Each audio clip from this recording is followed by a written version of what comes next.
Welcome to the Inner Space Covent Garden talk.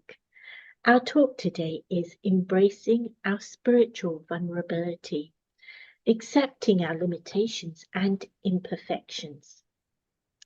How often do we find ourselves struggling with fear, doubts, with our need to control or being a perfectionist? Maybe not for everybody, but I know that it's been something I've had to look at. Perhaps fighting our ego, our limitations, those are all areas where we seem to kind of find a two-part of us coming to life. So is it possible to let down our guard, letting go of what people think and instead learning, leaning into acceptance, self-compassion, surrender? How about embracing spiritual vulnerability? Brené Brown, to quote her, vulnerability isn't a weakness, it's our greatest measure of courage. Vulnerability can be scary, stressful, uncomfortable. Would you agree? If so, you probably also found that it will allow an individual to connect more deeply, authentically with the self as well as with others. We've asked our speaker, Benoît, to explore spiritual vulnerability, whether it's our limitations or whether it's acceptance. Benoît, if you had joined us earlier, would know, is an artist, a scriptwriter, a filmmaker, and he now lives in the south of France. He's worked in advertising in Paris and been a managing director of a French luxury fashion house in New York. Benoît is going to be sharing his insights with us for the next 40 minutes. And then he's going to do a short guided visualization meditation. And the idea of the meditation is for you to feel the words that you've heard.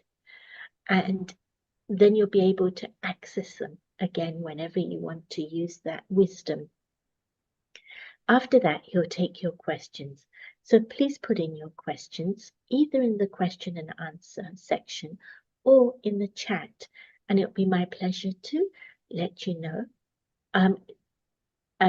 It'll be my pleasure to put those questions to Benoît, and Benoît will then address those.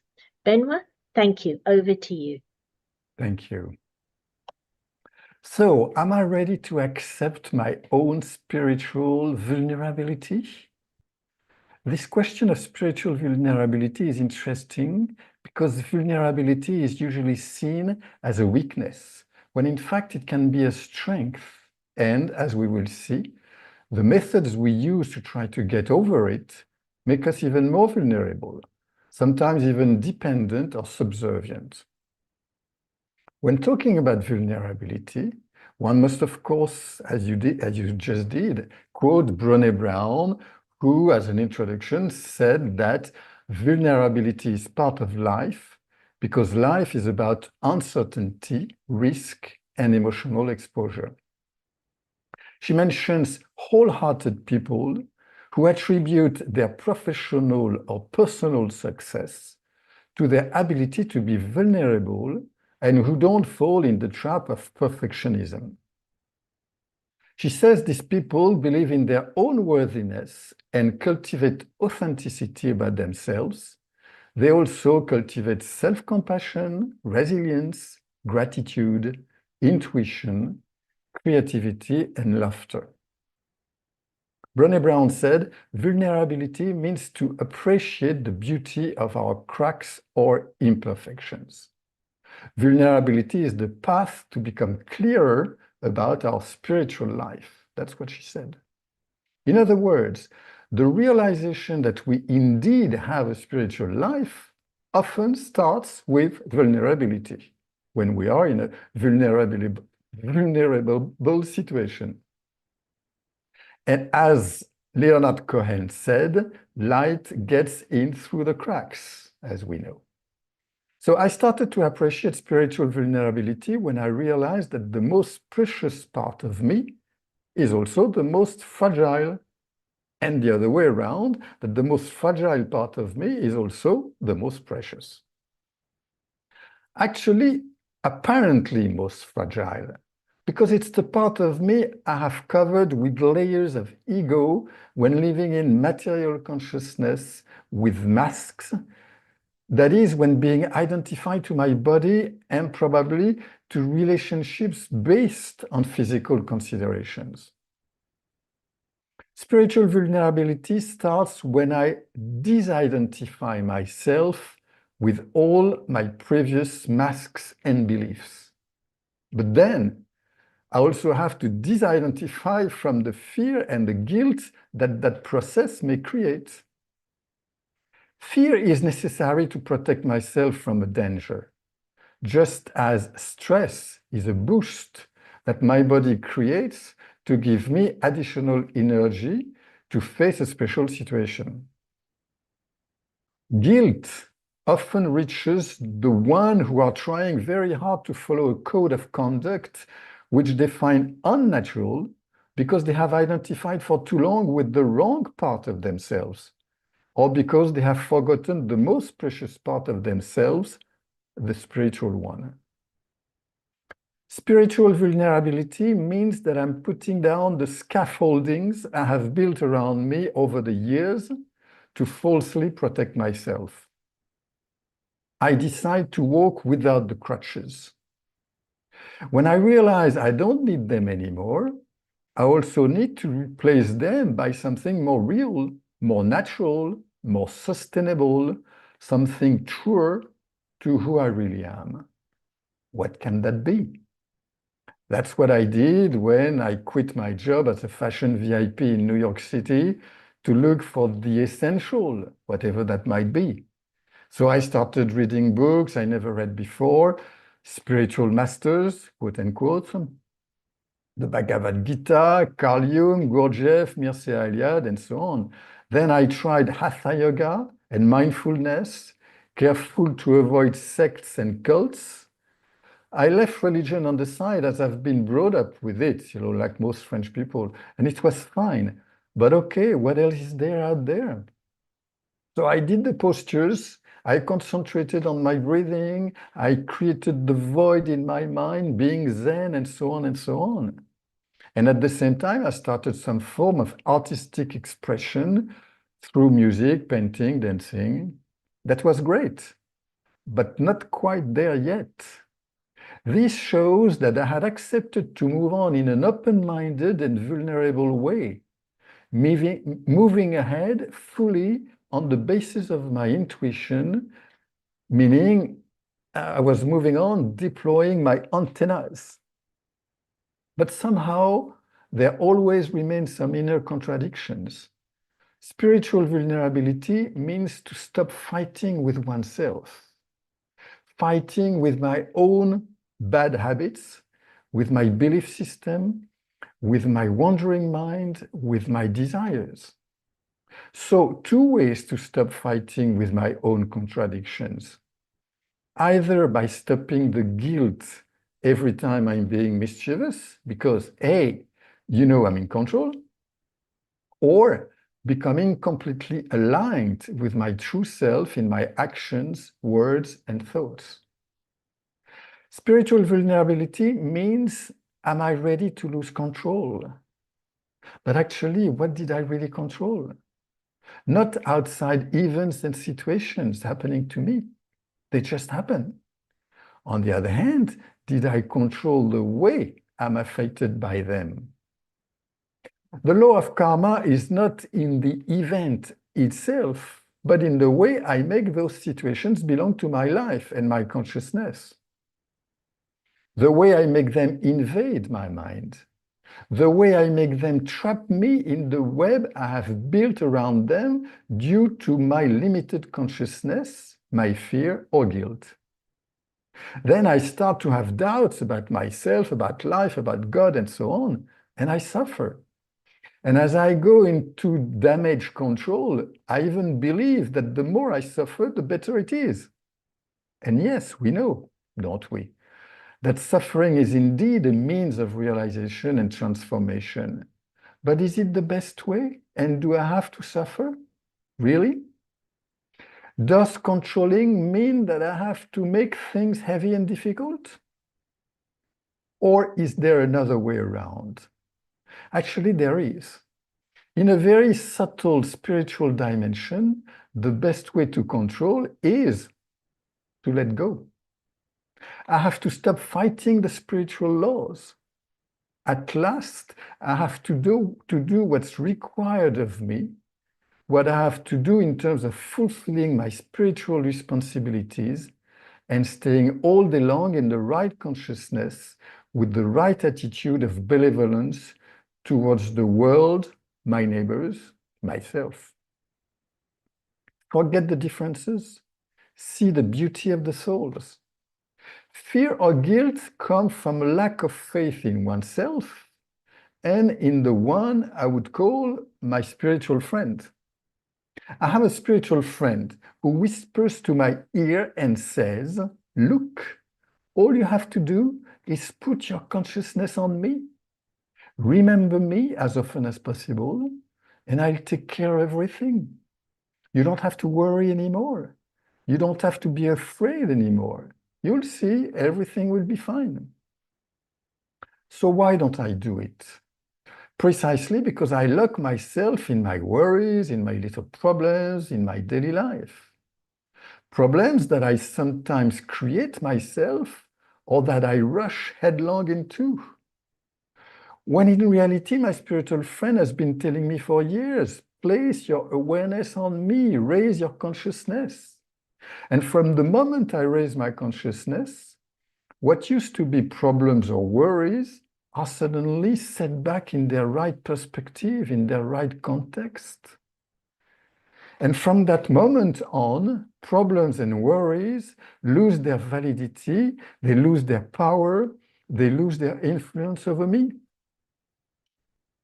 And I realize that all this is not much in the end. And that indeed, if I have faith in myself, and if I have faith in the big theater play, in the course of the play, all these situations are at best gifts, not even obstacles, but gifts to allow me to understand what it's all really about. So obviously, to do this, first of all, I must have a great trust in this spiritual friend of mine, so that I accept to stop trying to control everything. Spiritual vulnerability is when I accept to place myself in an attitude of being a relay, an instrument. Because in reality, this vulnerability, which I believe to be fragile, is going to give me greater strength. Whereas what I thought was a strength until then, that is to say, the masks, the ego, all these kinds of barriers that I created around me, in fact, only did one thing, and that was to make me weak all the more. For the Stoics, in 4th century BC, there is what I can act upon and what I cannot act upon. Epictetus talked about those things in our power and those things which are not. And that's where it gets really interesting. I can control what I can act upon, but when it comes to what I cannot act upon, that's where my spiritual friend comes in, because he or she can act on a subtle level. But for that to happen, there is one condition. My spiritual friend can only do his work properly if I'm aligned. Because it's only when I'm aligned with myself, with my powers, my virtues, and everything in my attitude, my intentions, my behavior, my actions, my words, my thoughts, only when I'm aligned with myself do I also become aligned with the big theater play. And when I'm aligned with the big theater play, I fully play my part. Nobody has created that theater play. Nobody runs it, nobody can change it, but my spiritual friend knows the beginning, middle, and end of it. And he knows each one's part in it. He is like the director who observed the theater play. Actually, my spiritual friend doesn't work on the physical level, but he has outpost instruments, and those instruments can inspire my fellow actors in the play. So we are like diamonds who receive a very bright, very pure white light that we then refract in many colors and wavelengths, from infrared to ultraviolet, so that everyone can get what they are ready to receive. The purer the diamond, the larger and the clearer is the spectrum of light it can refract. In my own experience, when I do everything I can on the things I can act upon, like putting together an application for a job or preparing an interview and so on, then I know that the result, will I be admitted or not, is not in my hands anymore.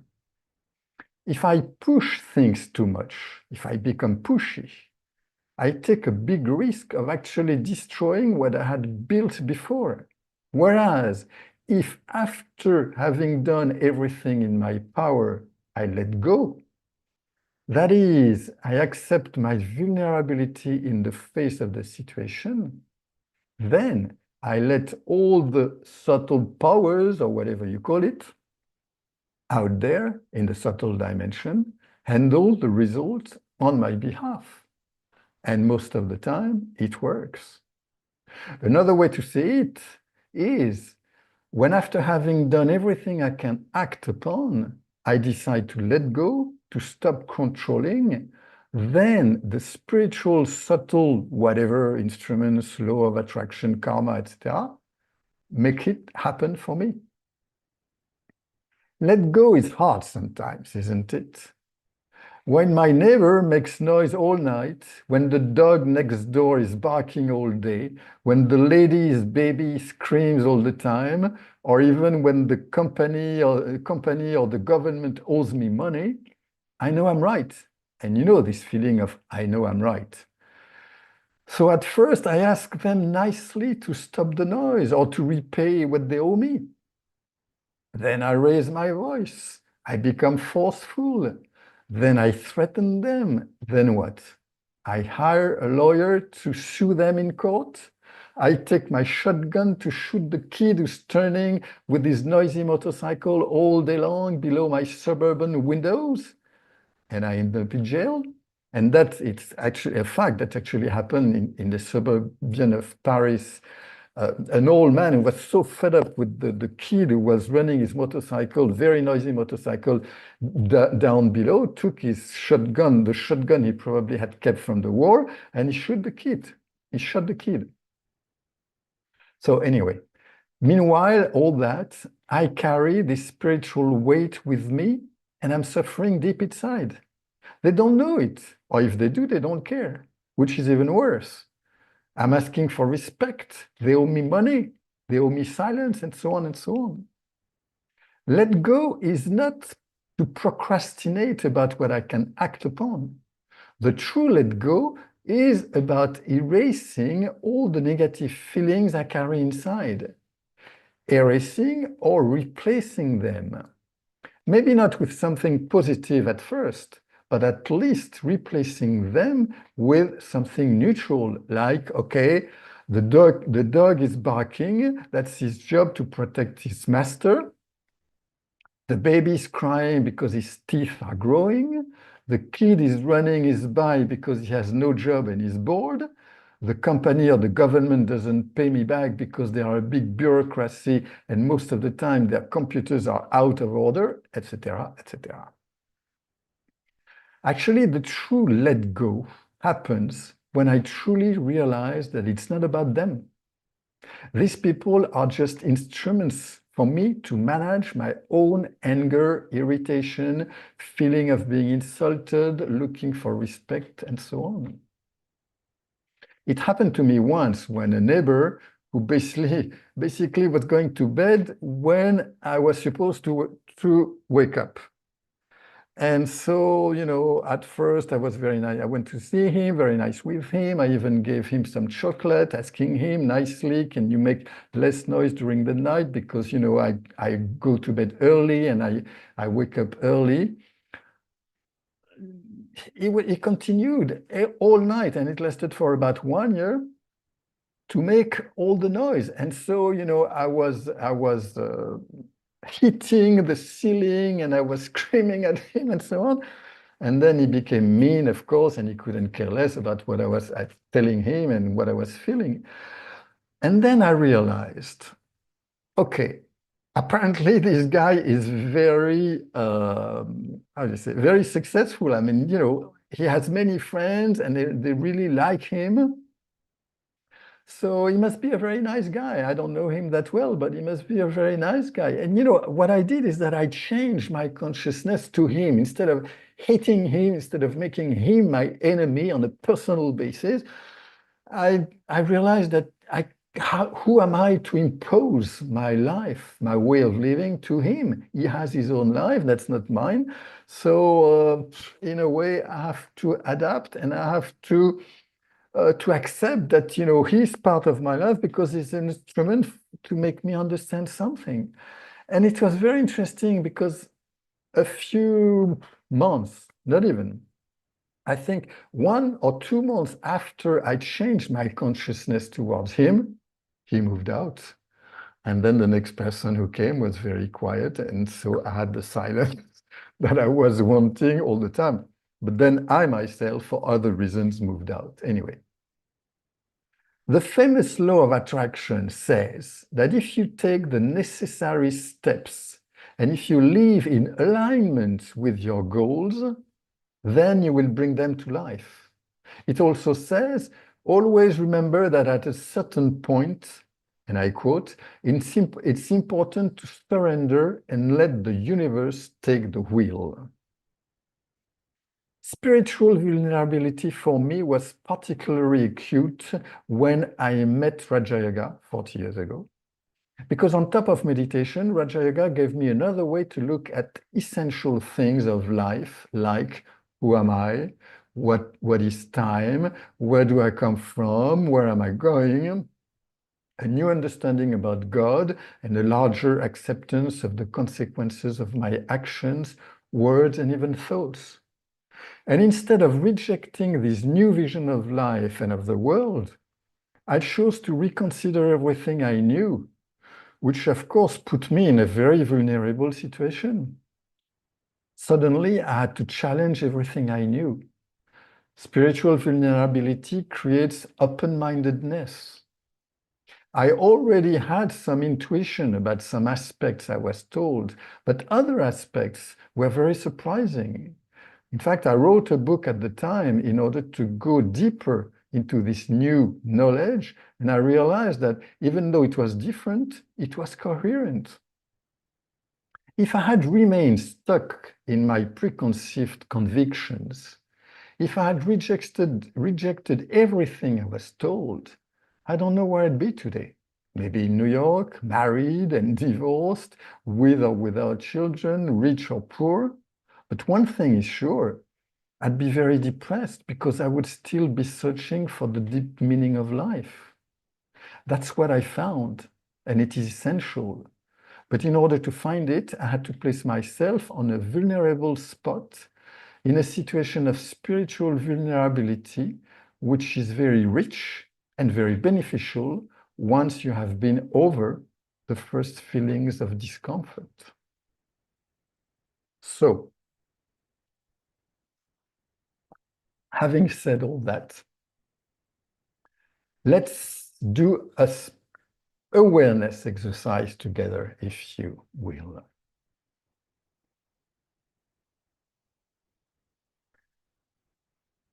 I realize that I'm an actor in the big theater play. I play my part as best I can as I keep a high consciousness while doing the simple gestures of daily life. Like every good actor, before getting on stage, I feel very vulnerable. But once on stage, I play my part with confidence. I interact with my fellow actors, and I fully integrate in the decor, in the scenery. Once the play is over, I become my own self again. But if I identify with my role, then I get trapped into trying to control something artificial where I feel the need to wear masks. And those masks make me dependent on a fake self. Vulnerability goes with being open-minded, spiritually open-minded. Spiritual vulnerability doesn't mean to be dependent on others or on one's own instincts. Spiritual vulnerability means that I'm ready to see and accept my subconscious, to integrate it, to integrate my inner imprints of anxiety, fear, guilt, shame, my deepest desires, and so on, and to make my subconscious conscious. If I'm still fighting vulnerability with masks and ego, it means that I have not understood who I really am, who my spiritual friend is, and mostly how the big theater play of life works. But when I have integrated my subconscious, I become a full being. I become myself again. That's basically what I wanted to tell you tonight.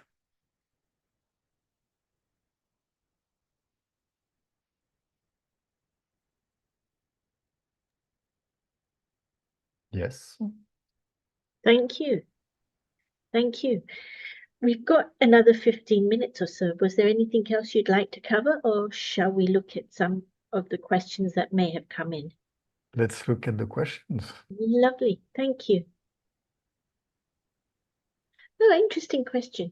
How do you know when you've done your best? Let's see. Let's try to take an example. What comes to my mind? Well, you know, this idea of the neighbors, for instance, you know, or any kind of disruption you may have in daily life. I think it's a good example. You try your best to be nice with the people. Like for instance, the other day, it happened, well, there is a new tenant in the building, and she's very nice, I suppose. And she has a dog which is a very young dog, and is barking. And, you know, is barking in a loud way, and it's kind of disturbing everybody more or less. So if you start screaming at her, it doesn't help. So doing my best in this way means that I met her in the street. She was walking her dog, and I talked to her, and I said to her, listen, I understand he's a young dog and he wants to play, but you know, he shouldn't bark, especially at people who fear dogs, because I know someone in the building who's really afraid of dogs.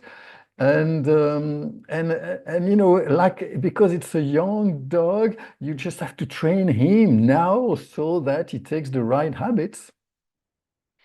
And then again, not screaming, not being irritated, not being angry.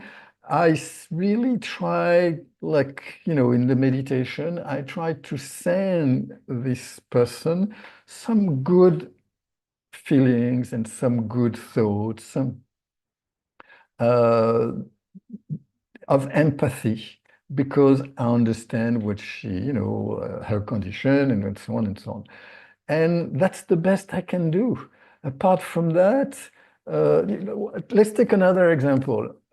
The government owes me money, and actually the government owes me some money. So again, I write all the letters I have to write, and then I go and see a mediator, in order to try to arrange things and so on and so on, and they still don't move. So now I ask my question, if I go a step further, will it help or not? Meaning, as I said, if I hire a lawyer and I go after them in court, it will take years. I will feel a lot of aggravation. It will be a weight on me, and I'm not even sure of the result. So it's a question of balance. Again, everything is always a question of balance. Is it worth it? Is it worth the aggravation? So maybe I will lose some money on one side, but I will have a free mind for the next 2 years. Or I decide to go after it because it's very important to have the money. So then I do everything I can do in the limit of the law and in the limit of my time and energy. But I will not go, I set some limits to myself. I will not go beyond that because I don't want to. So it's a very personal question, actually. It's all, how much do I want this money, or how much do I need the aggravation? And I put that in the balance, and then that sets the limit for me. Does it answer the question? Interesting response. So what you're doing is just measuring about really what's your line. Yeah, what's the most important in my life? Again, So is it the most important to have that money, or is it the most important to feel free and light and easy? Interesting. Yeah, very interesting. Thank you. Next question. Is there a problem with desires for a better life condition, for example? You have to read Spinoza. Spinoza was great. Spinoza said that desire is the basis of life.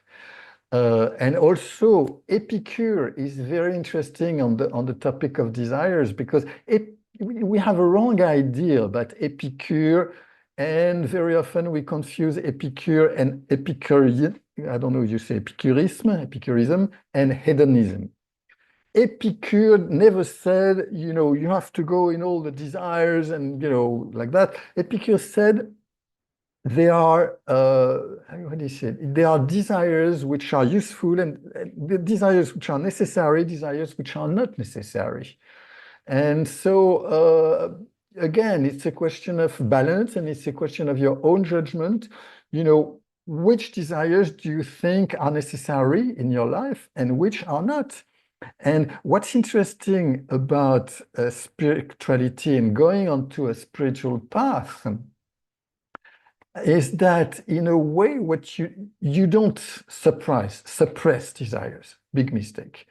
But what you do is, with a good understanding and with meditation, you replace, let's say, material desires into spiritual desires. You replace, what after a while becomes not so interesting desires into elevated desires. And that's the whole thing about life, meaning that, let's say, greed. So I have the desires of buying a Ferrari. That's greed. But why do I want to buy a Ferrari? Because I want happiness. I think I will get happiness through buying the Ferrari. So in fact, when I go on the spiritual path, instead of buying the Ferrari or, the last smartphone or whatever, in order to bring me happiness, which I know will be temporary anyway, even if it's a great smartphone, I understand, the point of it, and I understand that at the root of it is my own happiness. What I want is my own happiness. And the more I go on the spiritual path, the more I refine my desires so that they become more and more spiritual, less and less material, and more elevated, and also more and more altruistic, less and less selfish. And so, yeah, like, you know, I have the desire that things will be better in the world. I have the desire that maybe war will stop everywhere in the world, and so on and so on. That's the kind of desire which now is more important for me in my life than the desire of buying the new car and so on. Does that answer the question? So desires aren't wrong, you're saying? No, absolutely not. Absolutely not. Can they harm you? Sure. I mean, yes, absolutely. They can harm you if it's not the necessary desires.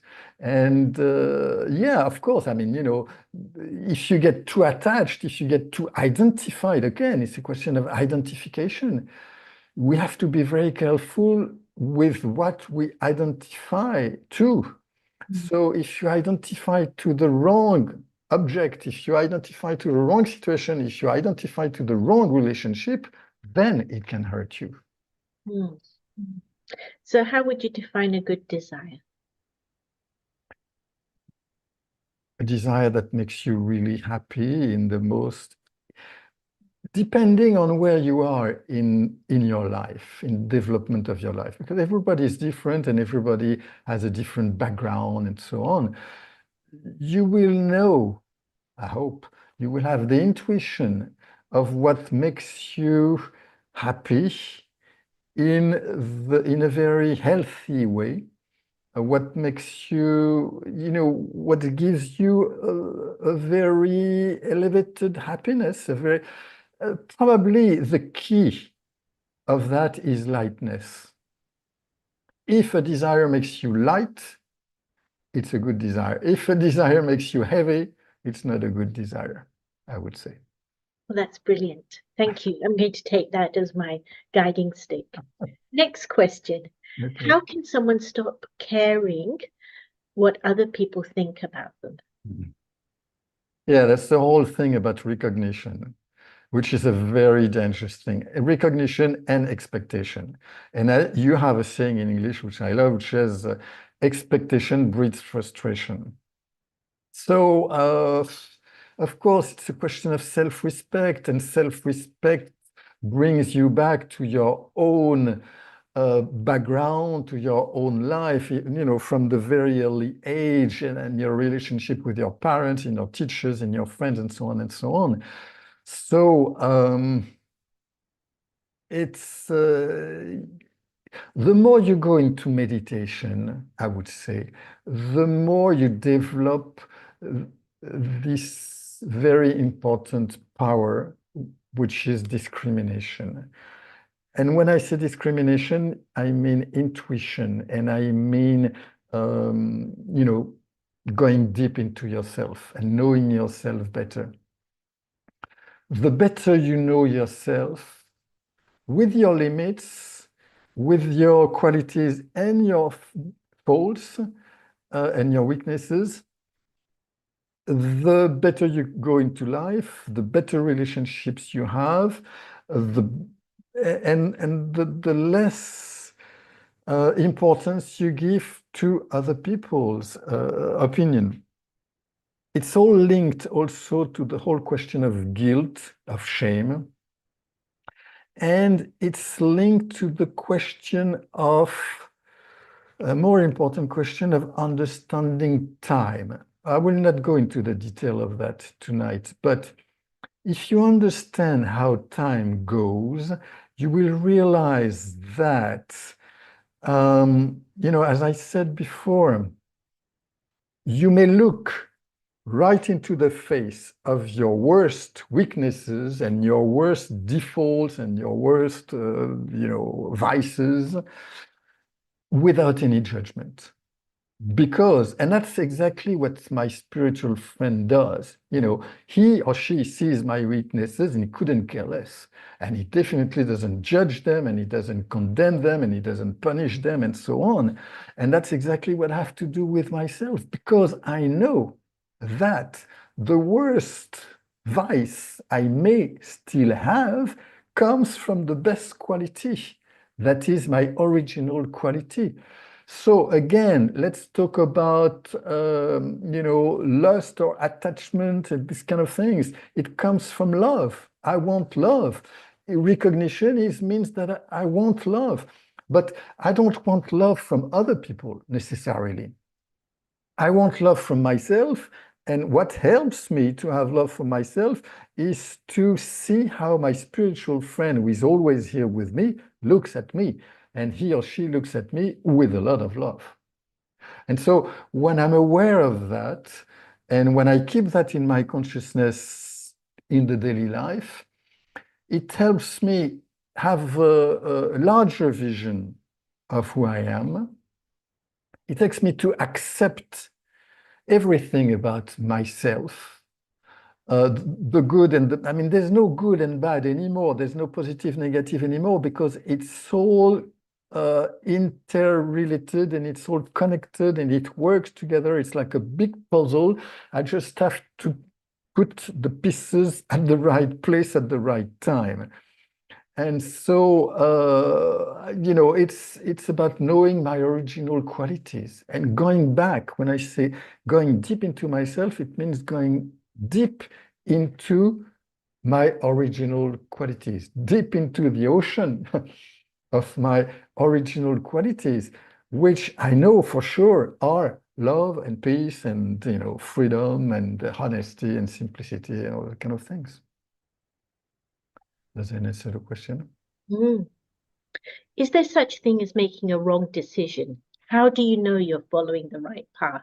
Yes, there are such things as making wrong decisions, indeed. Well, yes and no. Like, for instance, I remember when I was 26 or something. I had a great job, but I wanted to move on. And so I had three options, two good options, and one third option. And the third option was to go into was to become a manager, even an associate in a small advertising agency in Paris. And I chose that because it was a little bit of the adventure. And after 1 week, I realized it was a big mistake. And I never did that mistake again. So there is no wrong decision in the way that when you do this kind of thing, first, it's a great teacher. You learn a lot from that. And secondly, and again, we are back to the question of knowing what time really is. And, the big theater play I was talking about earlier is that,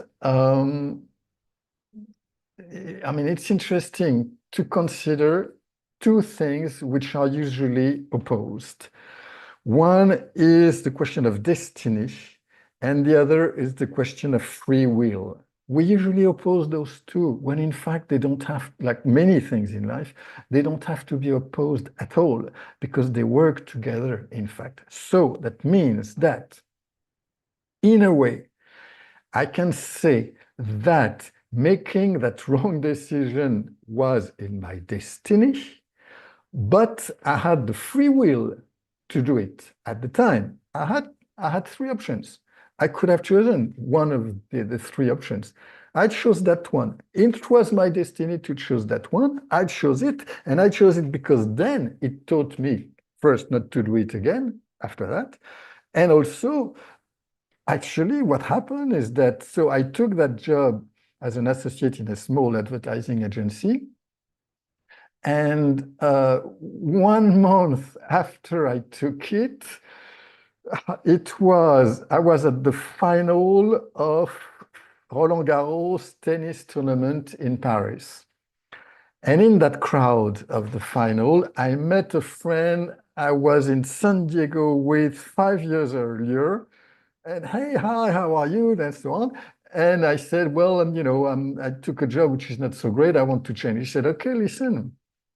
Tonight, my brother's girlfriend, who is running a fashion company in New York, is looking for a product manager. I was 27. Are you interested? I said, sure. He said, come and have dinner with us tonight. I did. I met the woman. I fell in love with her. And after going all through the interviews and so on, in December, I was in New York. And I loved it. And I spent 6 years in New York. It was probably the best years of my life. So, you know, there's no wrong, there are wrong decisions, but it's never a wrong decision in the end. Interesting. Thank you. My next question for you is on intuition. Yeah. How do you get to know your intuition better so that Yeah. you develop trust and are able to be vulnerable? Yes, yes, yes. Intuition is a fascinating topic for me. In fact, I did a talk about intuition. I think it was with you maybe earlier last year or 2 years ago. Intuition for me is like a big inner machine, which, you know, during the day receives all kinds of input. Every second, I am bombarded with all kinds of input from life, right? And I store those inputs, most of them unconsciously. I'm not even aware that I store them. And then when I'm meditating or even when I'm sleeping, this big machinery that I have inside, which I call my intuition, sorts them out, picks up from the store and puts them back together in the right puzzle, if you wish, if you want. And then out of that, suddenly, I mean, if I had a question, for instance, which was not related at all with whatever, came to me during the day, if I had a question or if I was, I had a problem, then when the big machinery of intuition is doing all that, suddenly I have the answer, I have the solution, I know exactly what I have to do. So means that you have to trust that process. You have to let it happen. You have to give it room, and that means that, again, we are back into right and left hemisphere kind of process. If you are always on the left hemisphere process, which is very rational, which is fine in itself, you don't let the right hemisphere to do its job properly. And I had a great book about that, which I already mentioned, which I found when I was in New York a long time ago. It was called Draw from the Right Side of the Brain, and it was written by Betty Edwards. Betty Edwards. And that's how I started, drawing and painting and so on. Because what she says is that we have to untrigger the left hemisphere so that we give room to the right hemisphere. And for that, she gives some very practical exercises and practical things to do, in the field of painting, and not only in the field of painting, but in the field of looking at things. Like, for instance, you look at a tree because you want to paint the tree. You think that you look at the tree, but you don't. You look at the image, the inner image that you had of what a tree is when you were 5 years old, right? And then when you want to draw that tree, you don't draw what's actually in front of you. You draw that image that you have kept from childhood. So we have to untrigger that. And she gives many interesting exercises, but it taught me that we think that we see, but in fact, we see what we think. And that makes a big difference. So intuition is part of this process of reconsidering, many of our own inner way of functioning And it doesn't mean that you have to throw out what is rational and, but again, it's a question of balance. Each hemisphere, instead of opposing the two hemispheres, the two ways of functioning, you have to make them work together. And I mean, I go even a step further, because for me, the right hemisphere somehow is the feminine part of me, and the left hemisphere is the masculine part of me. For me, the right hemisphere is the English speaking, and the left hemisphere is the French speaking. And so instead of opposing them, as most people do, especially nowadays in the world, I make them work together. And it's when I make them work together that it becomes really interesting, and that I can really develop. Not only I can make my intuition work with my discerning. I mean, intuition is a big part of my discerning power, but I don't oppose intuition and Cartesianism, rationalism. I make them work together. I make them feed each other. And then I mean, it becomes fascinating, for everything you do. And it also helps you to elevate, to nourish your own creativity and your spirituality. Thank you. Final question. Okay. When the person is going through a challenging situation and they feel fearful and vulnerable, how is it possible to get to the root cause of the discomfort? And how to move to a better space? Mm-hmm.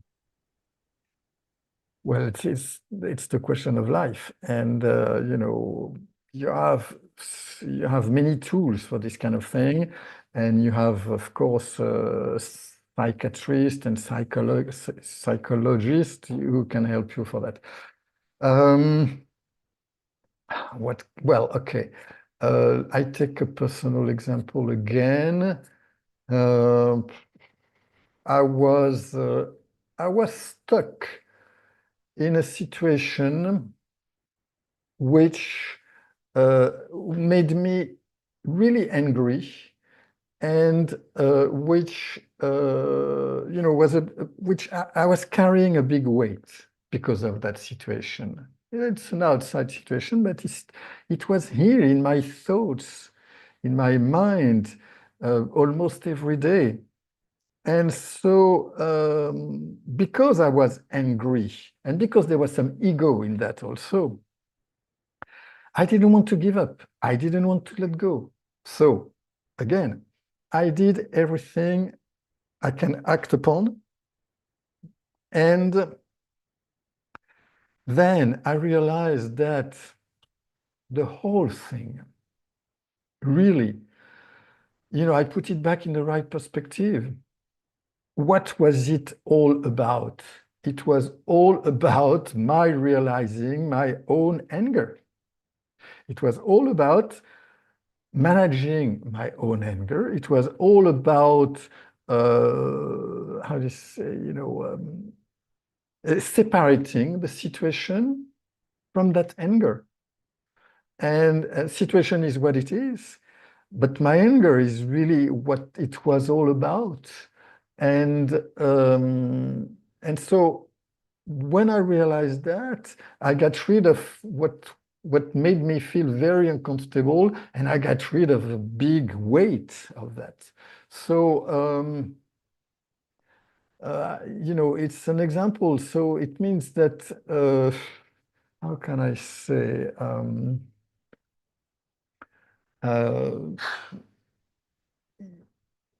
To take other examples, just the consciousness that, again, vulnerability, spiritual vulnerability, is something that works for me, is not something that I should be afraid of. On the way around, it's here to help me understand something about myself.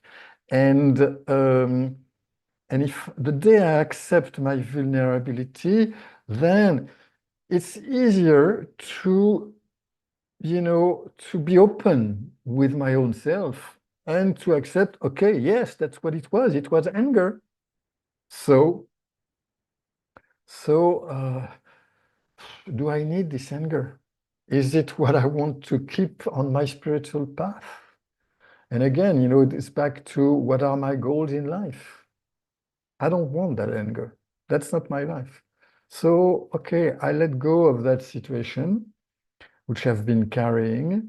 Never mind. Or maybe I will come back to it later on when I have cleared up my mind. You know, that's why I take my bicycle every day and, you know, for 20 kilometers, because I know that when I'm on my bicycle, I feel very free and I feel very detached, and it's for me the best way to to put everything back into the right perspective, and it works, and it refreshes not only my body but it refreshes my mind.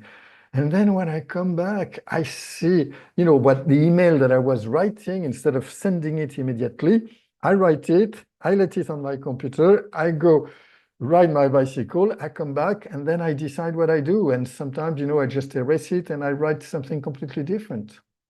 Right? Does that answer the question?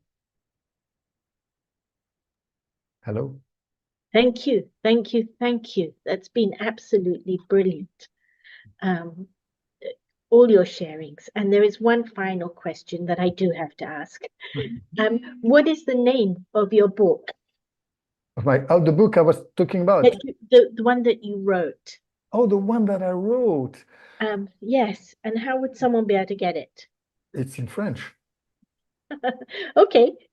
Still, someone's asking. Oh, okay.